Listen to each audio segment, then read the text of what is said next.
This is the OCR GCSE 9-1 Maths Higher Paper 5 from the November 2018 papers. So let's begin with question 1. Okay, so now for question 1,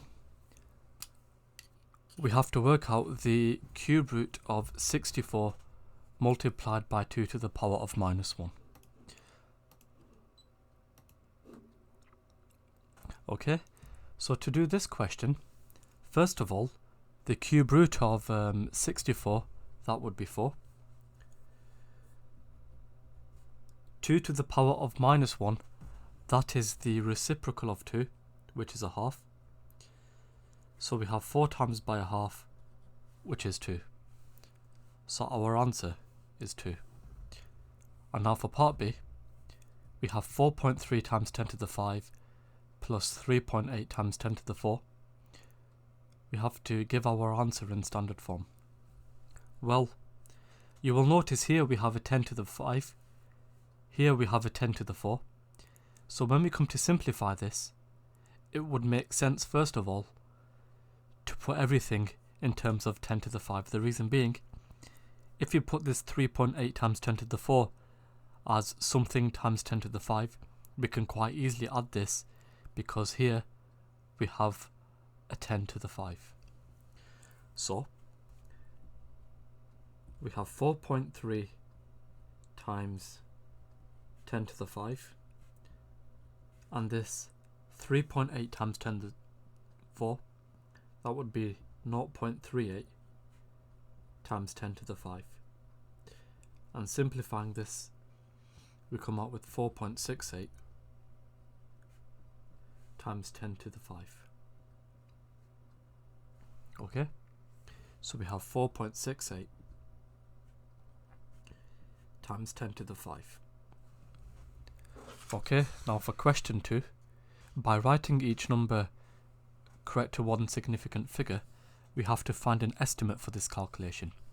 We have 606.3 times 0.312 over 19.93. Writing the 606.3 to one significant figure, that would be 600. Writing the 0.312 to one significant figure, that would be 0.3. And the 19.93 to one significant figure, that would be 20. 600 times 0.3, that's 180. So we have 180 divided by 20. We see that this is 9. So we have 9. Okay. So now, next question. Jeff has 2 fair spinners. Okay.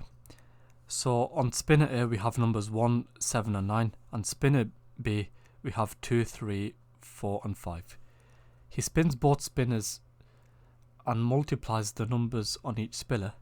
We have to complete the table. So what he's done over here, whatever number he gets on spinner A, he multiplies that by whatever number he gets on spinner B. So for example, if he considered the 3 times by the 7, we get 21. So filling in the missing blocks, 9 times by 4, that's 36. So we fill in 36 here. And 9 times by 5, that's 45. Okay, so now for part B, Jeff wants to work out the probability that an outcome of the multiplication is an even number or a prime number.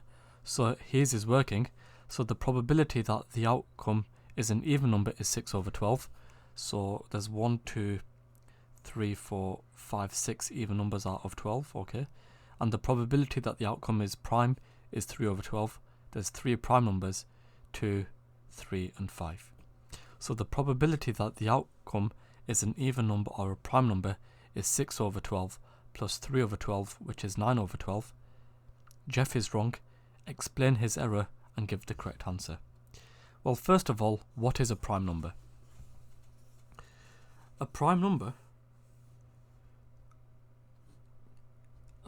is one in which it's a number that has itself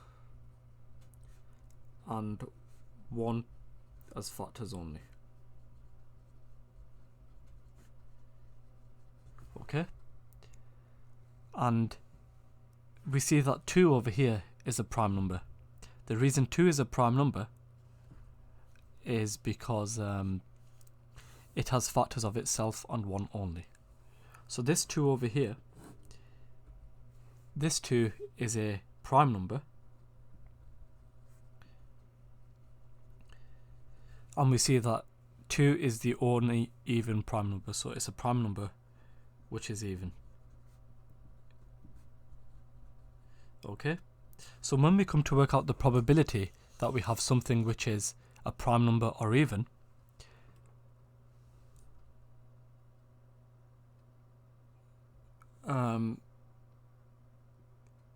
so we want something which is an even number or a prime number.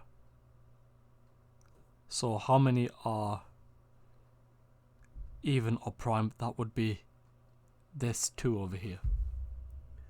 Okay, so when we come to explain his error, what we would put is that an even number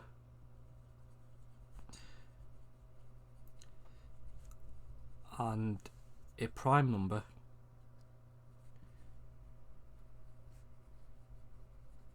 are not mutually exclusive.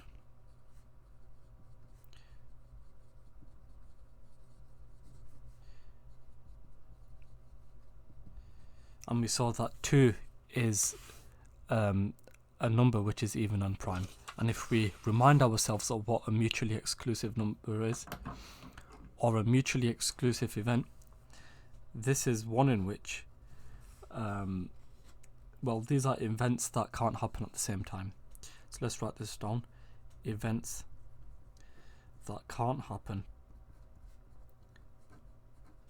at the same time. Okay, so therefore, when we come to find the numbers which are even and prime, even or prime, sorry, what we would have then, we would have this 2, this 3, this 5, okay, and we want even as well, so we have this, this, this, and this. So we have 8 numbers over here out of a possible 12.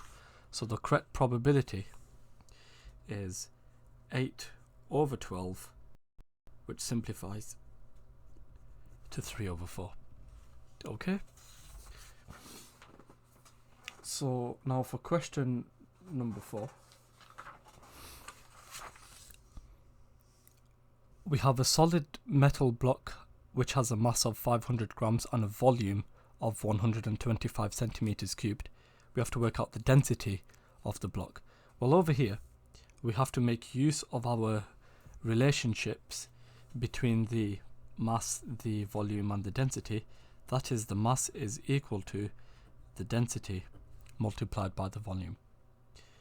So what we have over here then is we have the density D is equal to the mass m over the volume. The mass over here is 500 grams. The volume is 125 centimeters cubed. 500 divided by 125, that's 4. So we have 4 grams per centimeters cubed. Okay, so we have 4 grams per centimeters cubed. Now for question 5. The depth of water in a garden pond is 57.8 centimeters. The depth decreases by 0.3 centimeters per day. We have to assume that the depth continues to decrease at the same rate. After how many days will the depth reach 54.2 centimeters? So what we have to do in this question, for this question, well, we would have to subtract the 0.3 each time until we get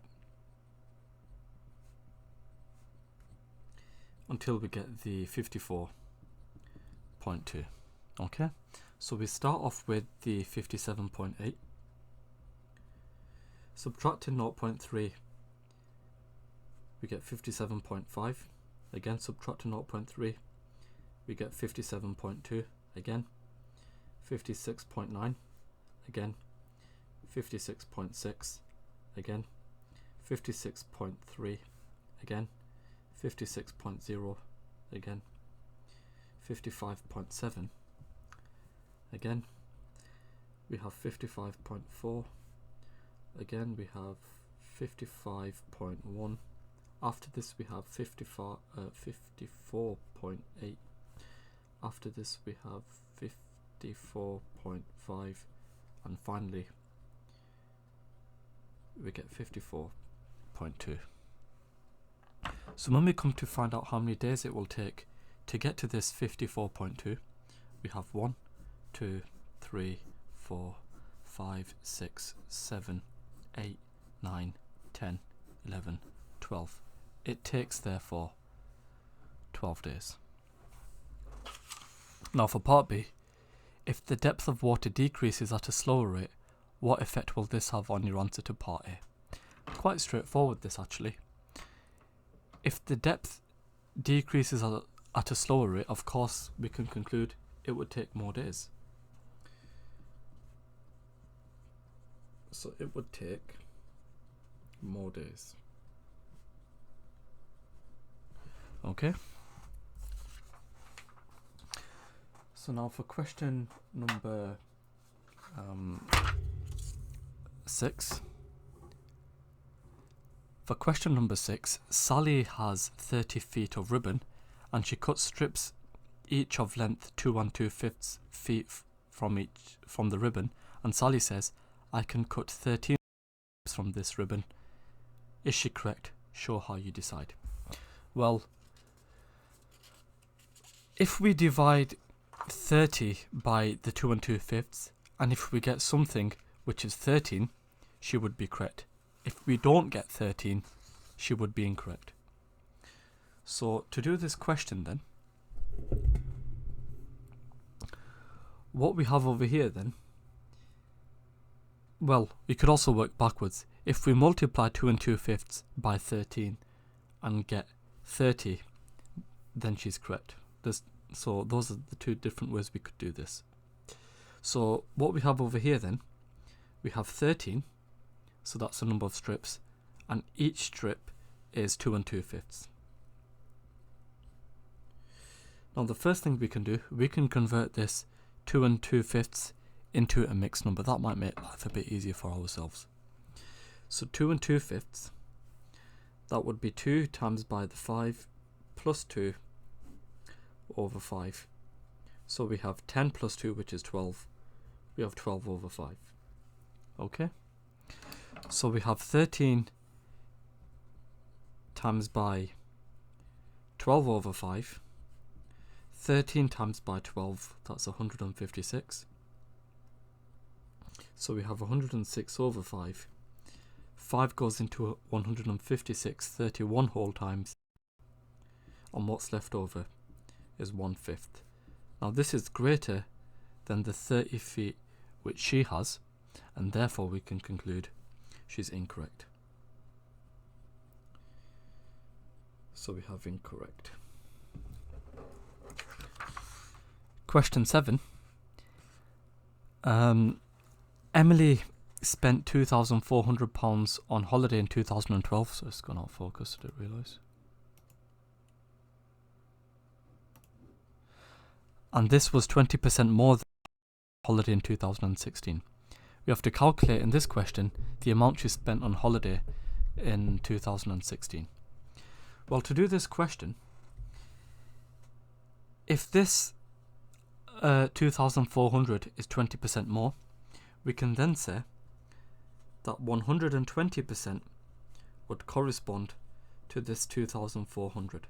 And what we wish to do is to find out the original amount, 100%, which is the amount she spent in 2016. Okay, now the first thing we can do, we can find out what 1% is, and if we know what 1% is, we can quite easily figure out what 100% is. So to go from the 120 to the 1, we of course divide by 100. So we divide by 120. So 2,400 divided by 120, that would be 20. And then, of course, 1 times by 100 gives the 100%. So here, 20 times by 100 gives 2,000. So she spent £2,000. Okay. So that was quite easy. Now for question number 8. The table shows the number of computers sold in Tom's shop each quarter from 2015 to 2017. Okay, so we have the number of computers sold in each quarter in 2015, 16 and 17. We have to complete this graph using the information for 2017. So if we complete this graph, well, first of all, we have to complete the graph for 2017. Okay, so in quarter 1 we have 7. So let's find 27. Well, 25 is over here. So 27 would be a bit above this, which is here. For quarter 2 we have 40. So 40, that's on this line over this point over here. For the next one we have 30. So 30, that's over here. And for 4 we have 58. So 58 is over here. Okay, so the next thing we can do is quite straightforward. We just join all these up with straight lines. So let's join these up with a straight line. We have this point joining to this point, joining to this point, joining to this point. Okay, sorry about the smudging.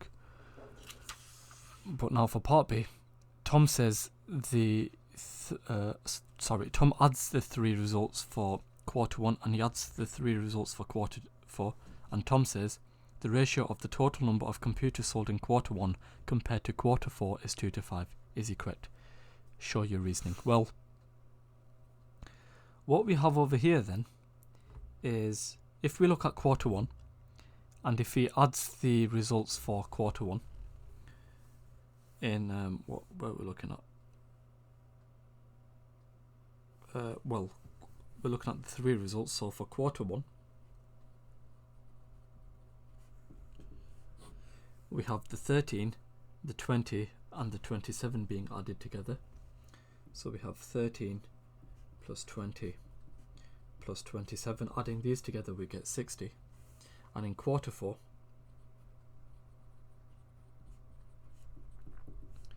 what we add together is the 45, the 47 and the 58. So we have 45,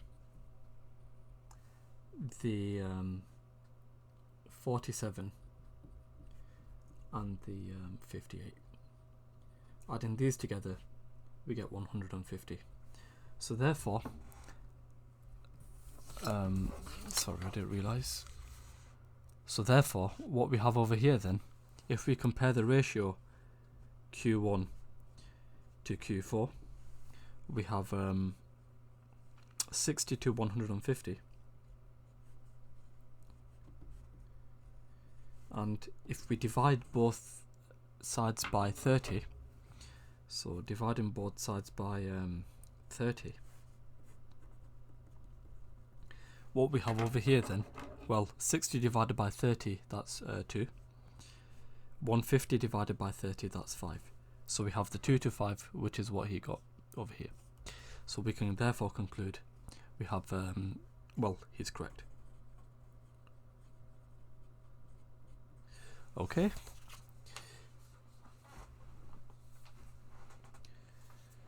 So now for part C, we have to make 2 comments about Tom's sales over the period 2015 to 2017.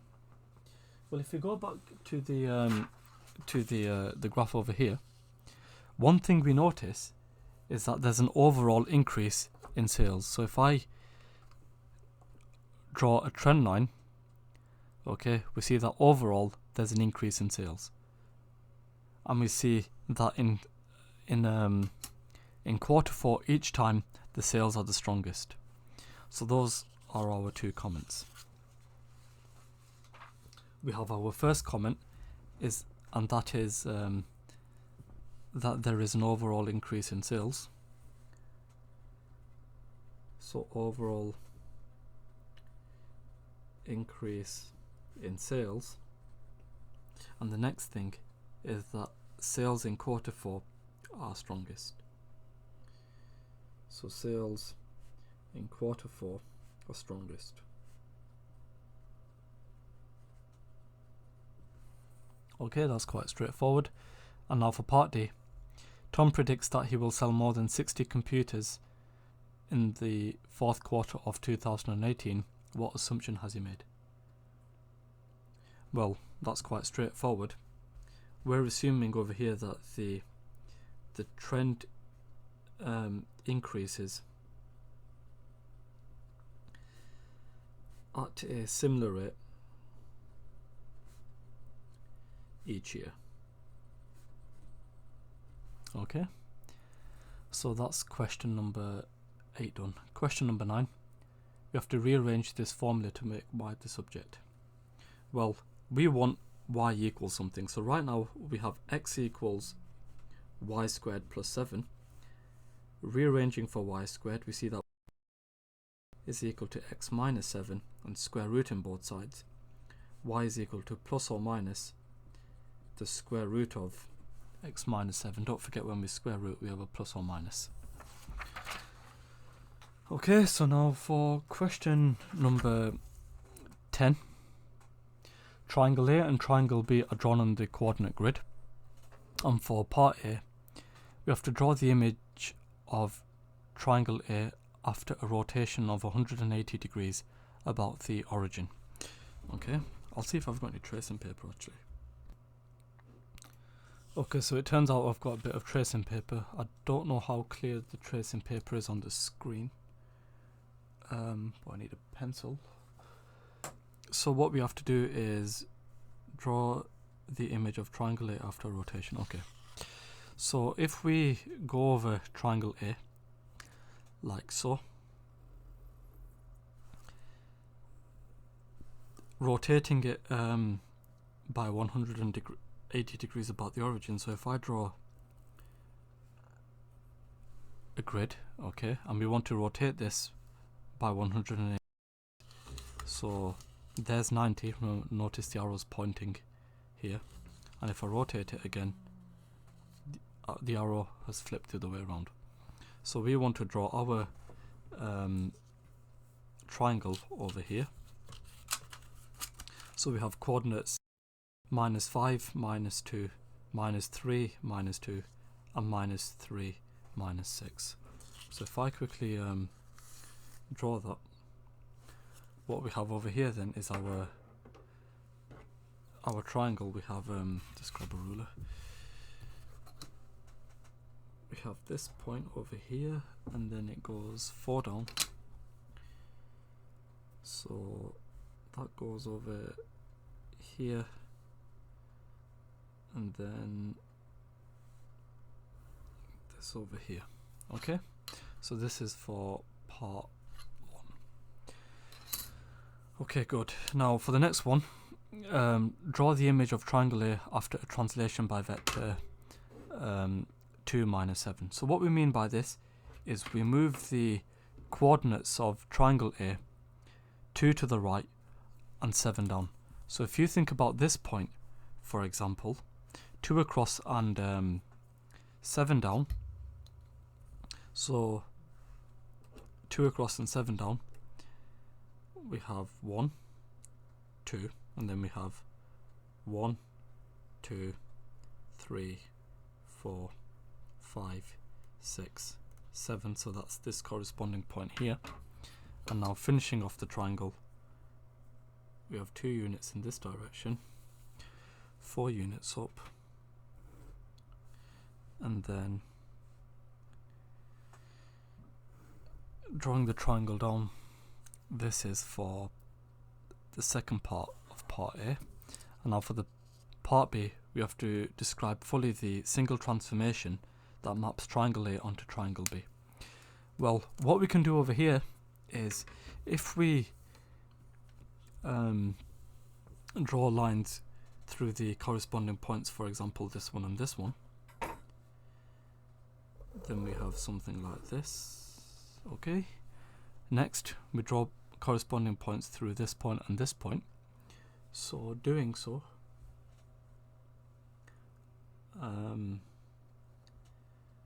we have something which looks like this. Okay, and we see that we have our center of an over here at -1, 2. So therefore, when we come to describe the transformation which maps A onto B, now A to B, the shape is getting smaller by a factor of 2.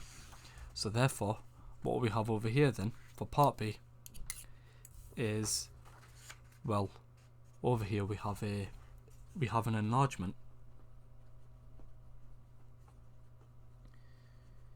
with scale factor 1/2 and with the center of -1, 2. Okay, now for question number 11. The price of a washing machine is reduced by 20% for a sale, and afterwards the sale price is increased by 30%. Joachim says the washing machine is now 10% more expensive than before the sale. Explain Joachim's error and work out the correct percentage change in the price of the washing machine from before the sale to after the sale.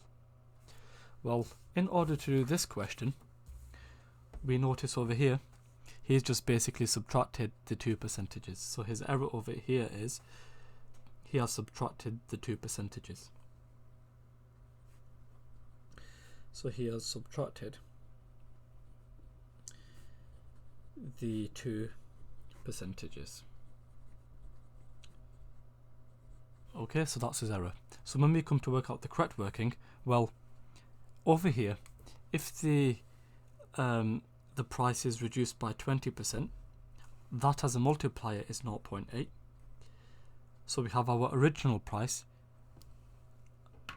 So if we have our original price X, we have our first reduction, and then after this the sale price is increased by 30%. So the 30% as a multiplier, that would be 1.3. So we multiply by 1.3, and so what we have over here, 0.8 times 1.3, that's 1.04. So therefore what we have over here then, well, we have 1.4 as a multiplier, and therefore the percentage change, that would be 4%. That's actually quite easy. So because it's 1.04, what we see over here then is we have an increase of 4%. So we have an increase of 4%. Okay, so now for question number 12, what we have over here, we have AOB, which is a sector of a circle, center O on radius 6 centimeters. The length of the arc AB is 5 pi. We have to find the area of the sector. Give your answer in terms of pi. Well, we can first out find this angle AOB. Okay, now if we consider the arc length, you would notice that the arc length is given by theta over 360 multiplied by 2 pi r. Of course 2 pi r is the circumference of a full circle. So we have a fraction of the circumference of a circle. So with this information, we have theta, which is AOB. So we have AOB over 360 multiplied by 2 pi r. R over here is 6. So we need to find, well, we know that this is equal to 5 pi. So rearranging for AOB, well, over here we have 12 over 360, which is a third. So what am I doing? The angle AOB, rearranging, 12 over 360 is 30, 1 over 30. And then rearranging this, we see that the angle AOB is equal to, well, we have 30 times by 5, and remember the pi's cancel, so we have 150 degrees. So we have 150 degrees here. Okay, so therefore when we come to work out the area, you will notice that the area of a sector, that's equal to 3 theta over 360 multiplied by, of course we have a fraction of the area, so therefore the area is equal to 150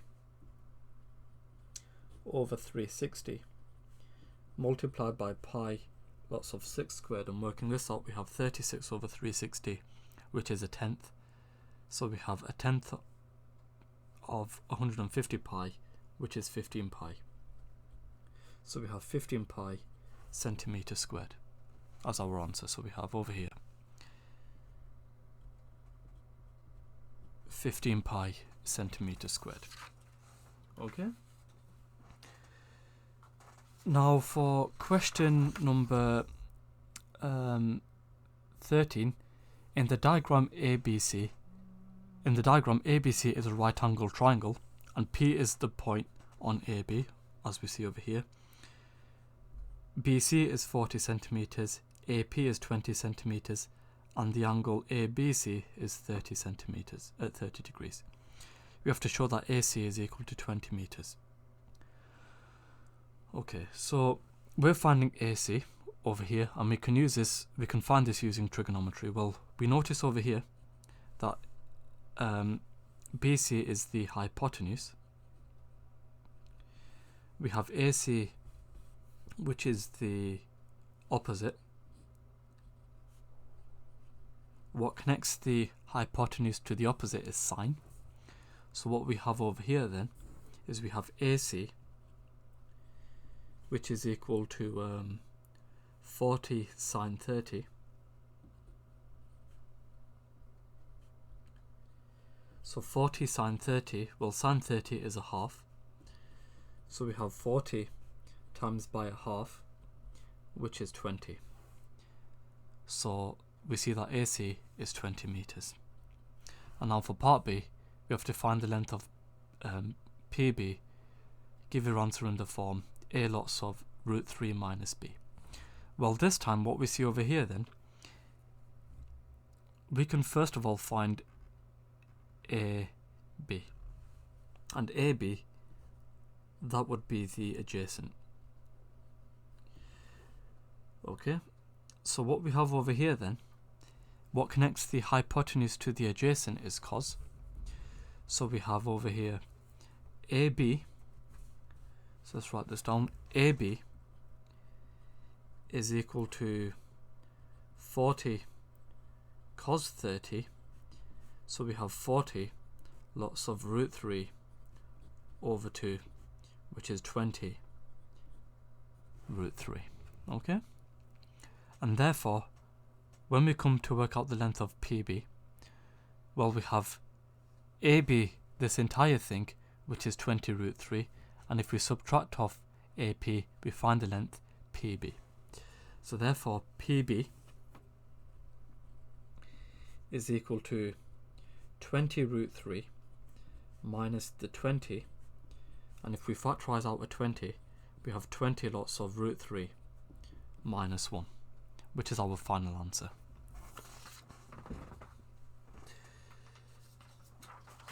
Now for question number 14.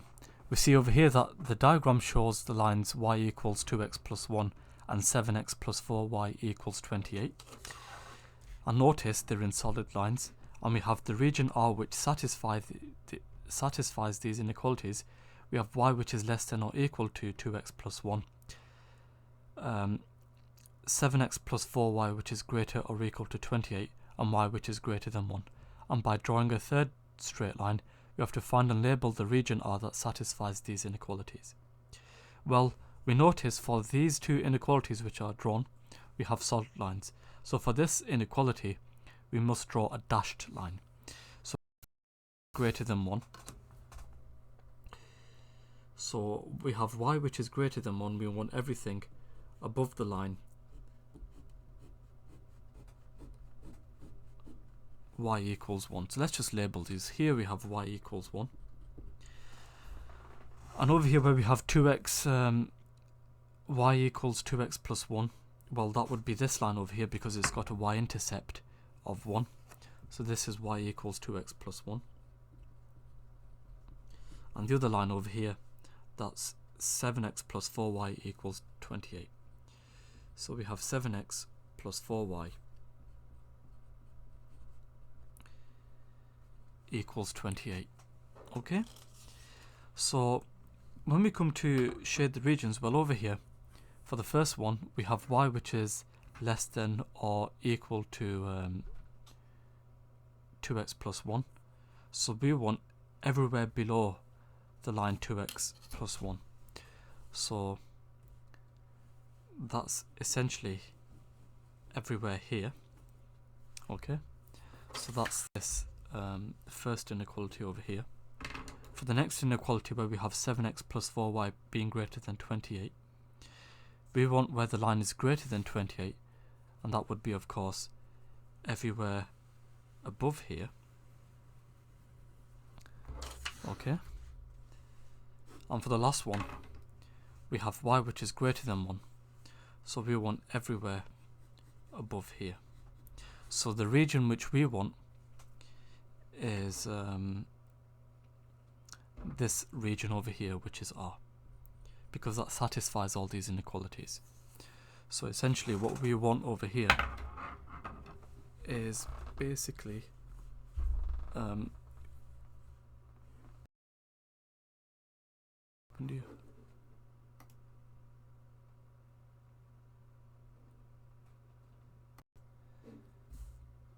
question number 15.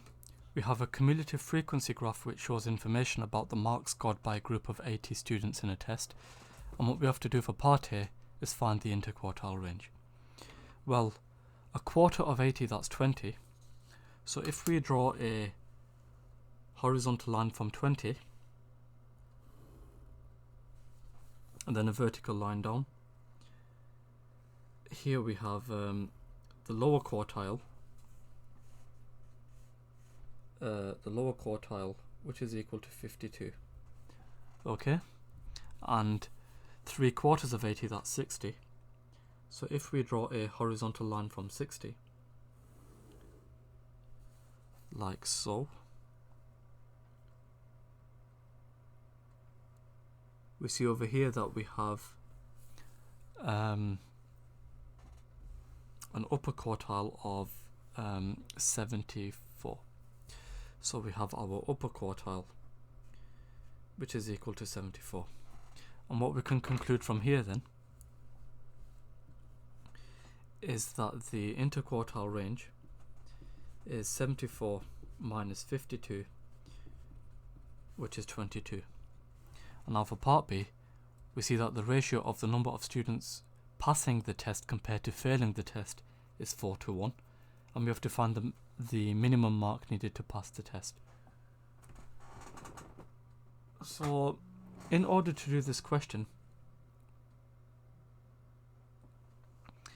we have 4:1 being our ratio, So what we see over here is that for every one student who failed, 4 passed. Now we have 80 students altogether, and 80 divided by this 4 plus 1 is 16.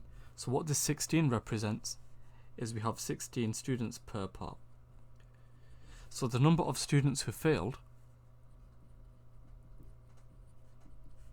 is 1 times by the 16, which is 16. So we have 16 students, okay? So that tells us after the 16 students, we have students who are passing. So if we draw a line from 16, so we have 10, 12, 14, 16. Okay, 16's over here. Okay. And if I draw a line down from here, we see that we have 49.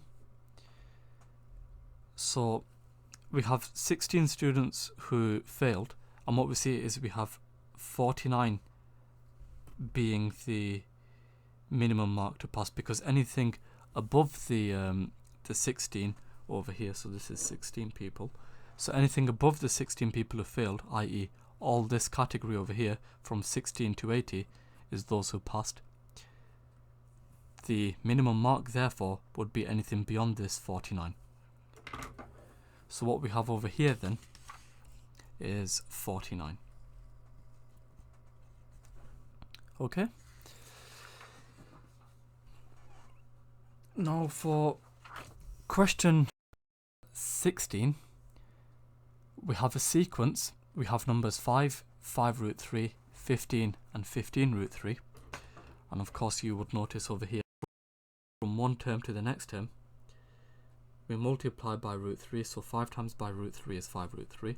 5 root 3 times by root 3 is 15, and 15 times by root 3 is 15 root 3.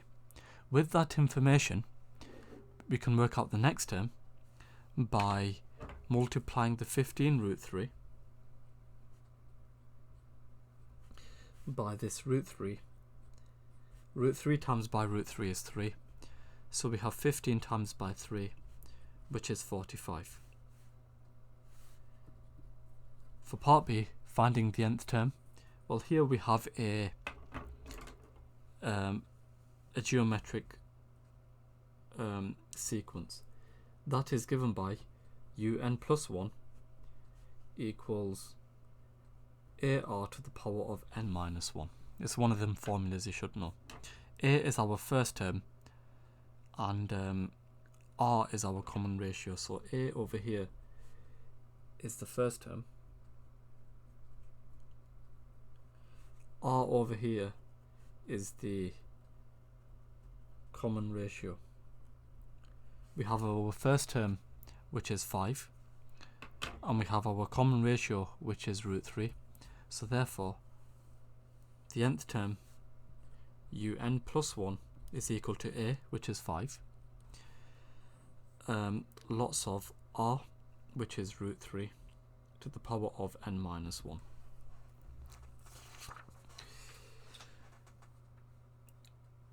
Now we start with question number 17, which is a bit tricky. The diagram consists of 3 mathematically similar shapes, and the heights of the shapes are in the ratio 1 to 45. And what we have to do in this question, so just put this back in focus. What we have to do in this question is find the ratio of the total shaded area to the total unshaded area. Well, if we have the heights being in the ratio 1 to 45, and we see that we have mathematically similar shapes, we see that for the,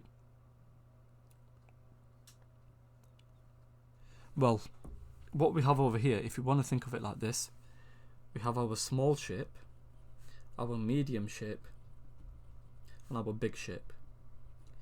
Now to go from the small to the big, sorry, from small to medium, that's in the ratio 1 to 4. So we multiply by 4.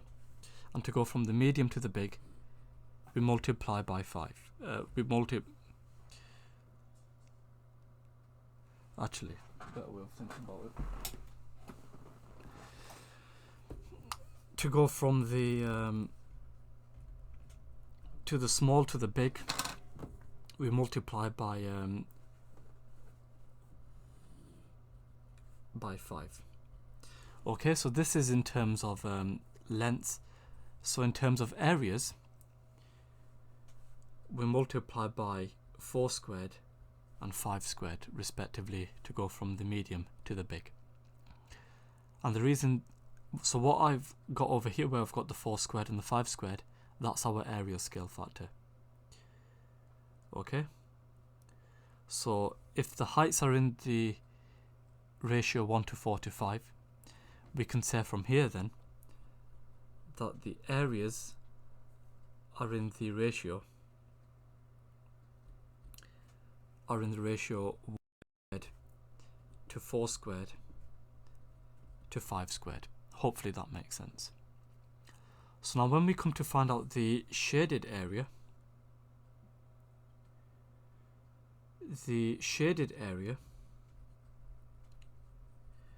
that's equal to this medium triangle over here. Take away this small triangle. So we have our medium 4 squared. Take away our small 1 squared. 16 take away 1. That's 15. And our unshaded area. For our unshaded area, we have our big shape, which is 5 squared. Take away our shaded area, which we found to be 15. So we have 25 take away 15, which is 10. And therefore, we can see from here then that the ratio of shaded to unshaded, that would be 15 to 10, which of course we simplify 3 to 2. So we have 3 to 2.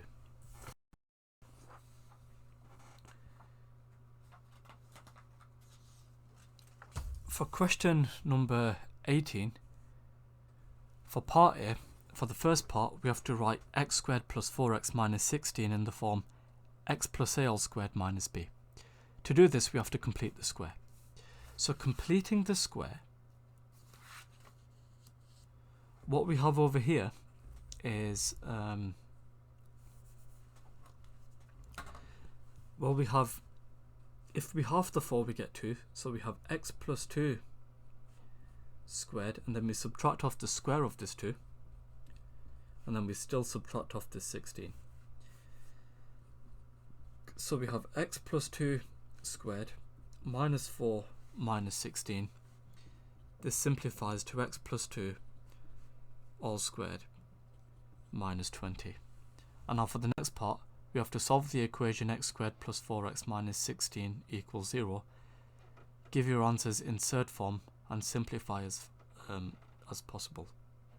I think it's supposed to say simplify as far as possible. So we know from part A, from the first part, that x squared plus 4x minus 16, that's the same as x plus 2 all squared minus 20. So we have all this which is equal to 0. Adding 20 to both sides, we have x plus 2 all squared equals 20. Square root in both sides. X plus 2 is equal to the square root of 20. Don't forget your plus or minus. So we have x plus 2 equals plus minus root 4 root 5. So we have x plus 2 equals plus minus 2 root 5, from which we see x is equal to minus 2 plus minus 2 root 5. So what we have over here then is we have x which is either equal to minus 2 root 5, or we have x which is equal to minus 2 plus 2 root 5. And now sketching this graph, showing the coordinates of any turning points, this is actually quite straightforward. All we have to do over here, well, we see that we have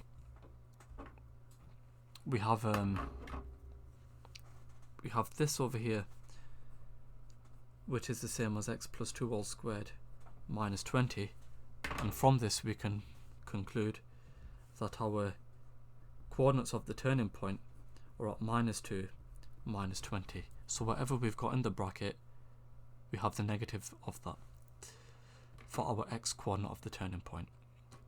So we want our minimum point to be at minus 2, minus 20. So when we come to sketch the graph, we have something which looks like this. So this is y equals x plus 2 squared minus 20. And we have our coordinates of the turning point, minus 2, minus 20. So what's the next question? Question number 19. We have the diagram which shows a circle with centre O, and the points A, B, C and D lie on the circumference of the circle. EDF is a tangent to the circle, so if EDF is a tangent to the circle, this angle over here is 90 degrees. Remember, the radius meets the tangent at 90 degrees. And we have this angle ABC, which is 82 degrees, that's over there. And we have the angle ODC, which is 57 over here. We have to work out the value of x. Well, because we are going from the centre to the circumference, this length is equal to this length.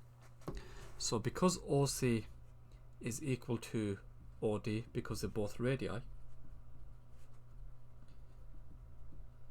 what we can conclude from here then is that the triangle ODC is isosceles. And remember, base angles in an isosceles triangles are equal, so this angle is 57, and therefore to work out the value of x, remember angles in a triangle add up to 180, x is equal to 180 minus 57 minus 57. Working this out, we get 66. So x is 66.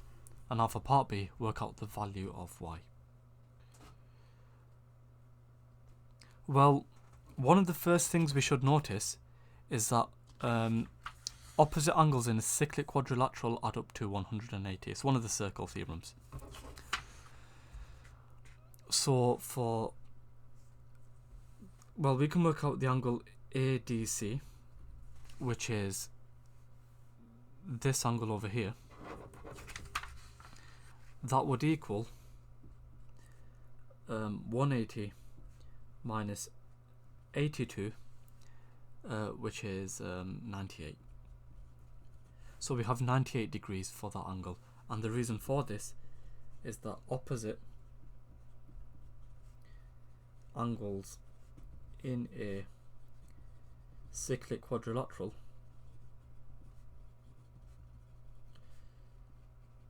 sum to 180. Okay, now we know that this entire angle is equal to 180, so this smaller angle over here, that would be 180 minus the 57. So the angle ADO, that's equal to 180 minus this 98 minus this 57, which is 41. So what we have over here then is 41 degrees. Now remember that the tangent meets the radius at 90 degrees, so we can now find the angle y, which is equal to 90 minus this 41. Working this out, we get 49. And the reason for this is that the tangent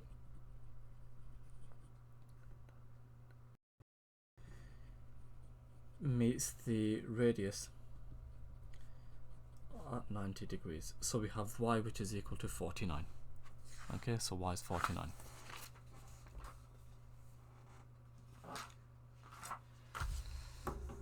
Question 20, we have to prove that 2x plus 1 lots of 3x plus 2 plus x lots of 3x plus 5 plus 2 is a perfect square. Now why this has gone out of focus I don't know. So I'm just playing around with that.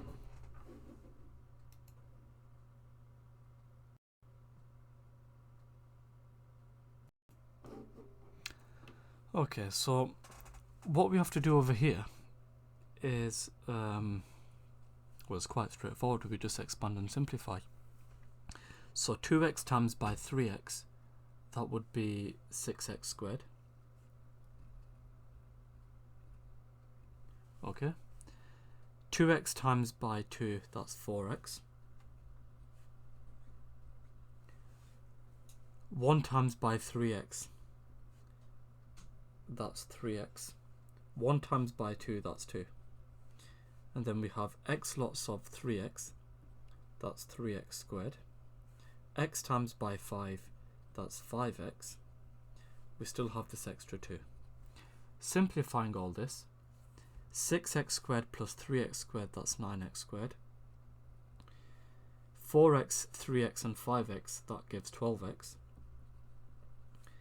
2 plus 2, that's 4. And you'll notice we can rewrite this as 3x plus 2 all squared. Okay? And if we have something which is squared, of course that's a perfect square. So which is a perfect square. Part B. Gemma says that this equation 2x plus 1 lots of 3x plus 2 plus x lots of 3x plus 5 plus 2 equals minus 12 has no solutions. Explains Gemma's reasoning. Well, we know from part A that this entire thing on the left hand side is 3x plus 2 all squared. So we have 3x plus 2 all squared equals minus 12. Our next step would be to square root both sides. So we have 3x plus 2, which is equal to plus or minus the square root of negative 12. And we should know that here we cannot square a negative number. Sorry, we cannot square. So cannot square cannot square root a negative number. And because we can't square root a negative number, we can therefore conclude that the equation has no real solutions. Okay, we've got complex solutions. So write that down. We only have complex solutions. So that's the end of the paper.